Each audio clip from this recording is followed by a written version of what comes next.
और गद्दार वर्सेस ईमानदार। ये सारा चुनाव इस पर निर्भर करता है। एक दूसरा, ये चुनाव 2018 की तुलना 2023 से की जाए। 2018 में कमलनाथ जी को 5 महीने मिले थे चुनाव लड़वाने के लिए। संगठन भी तैयार नहीं था जितना होना चाहिए, और नहीं थे महाराज भाजपा, शिवराज भाजपा और नाराज भाजपा, तब एक भाजपा थी।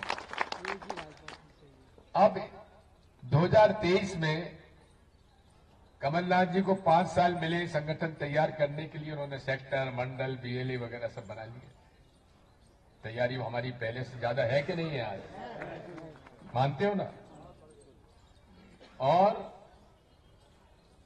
शिवराज के खिलाफ भी उतनी नाराजगी 18 में नहीं थी जो आज है,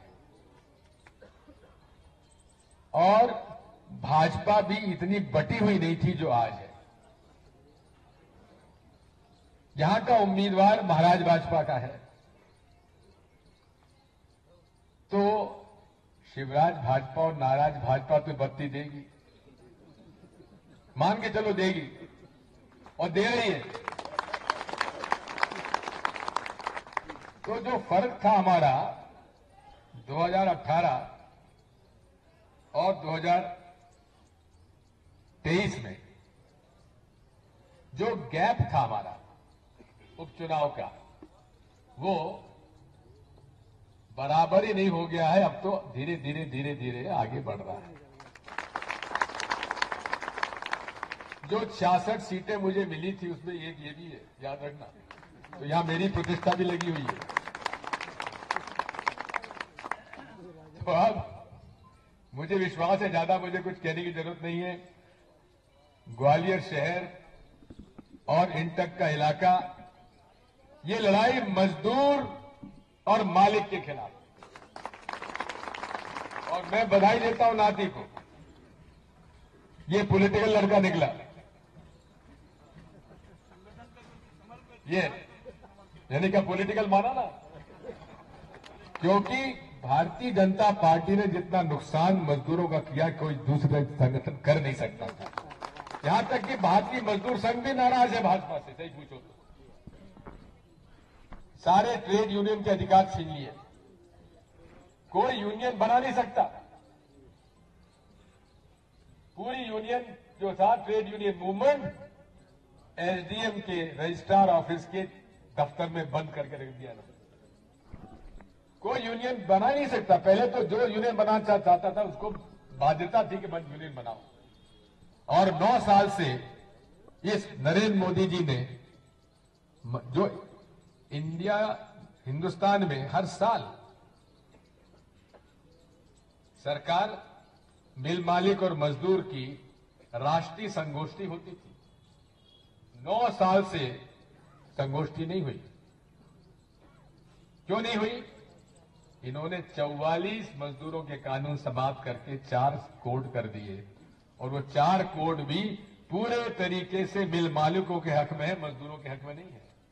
तो ये लड़ाई मजदूर और मालिक के बीच में है, गद्दार और वफादार के बीच में है, धनबल और जनबल के बीच में है। इसलिए साथियों, आपको मुझे इतना ही कहना था, ज्यादा भाषण मुझे देने की आवश्यकता नहीं, मुझे और भी जगह जाना है।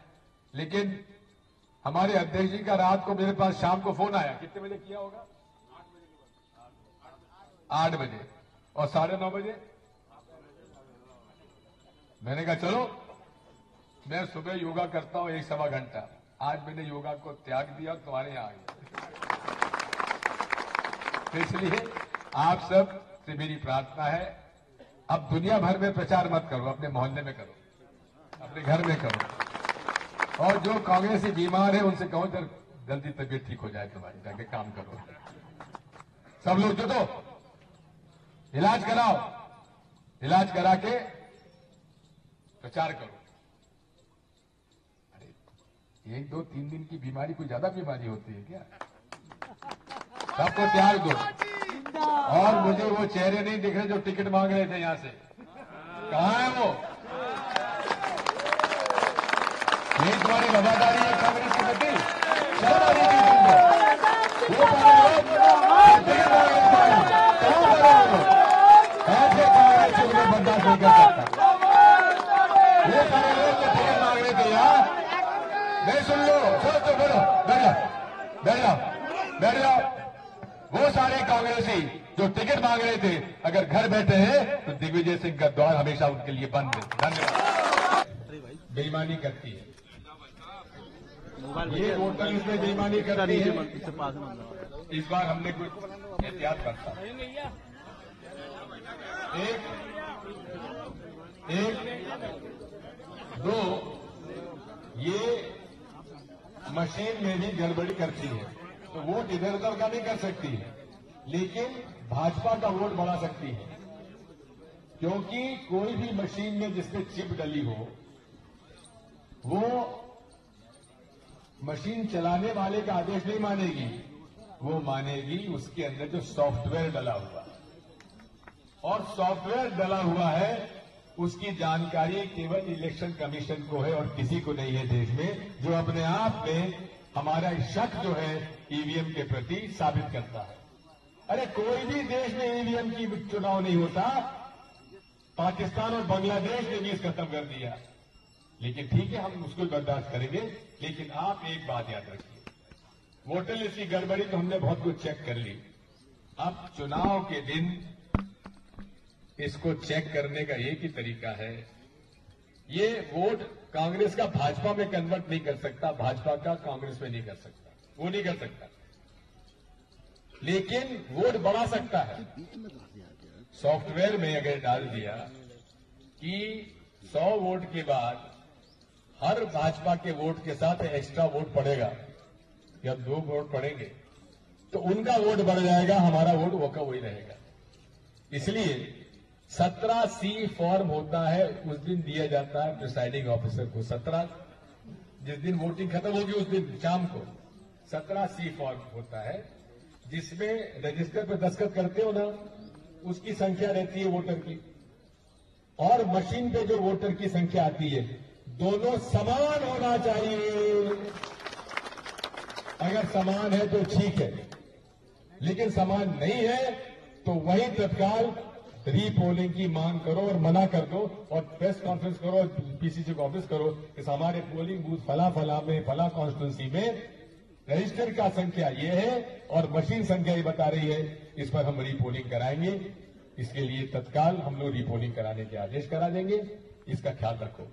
और वोटर लिस्ट और मशीन की ये हेराफेरी अगर आपने रोक ली तो कांग्रेस पार्टी को कोई हरा नहीं सकता।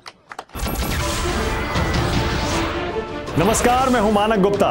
अगर आपको हमारा ये वीडियो पसंद आया हो तो इसे लाइक और शेयर जरूर करें, और हां, हमें सब्सक्राइब और फॉलो करना ना भूलें ताकि आप देश और दुनिया की कोई खबर मिस ना करें। तो जुड़े रहिए हमारे साथ और देखते रहिए न्यूज़ 24।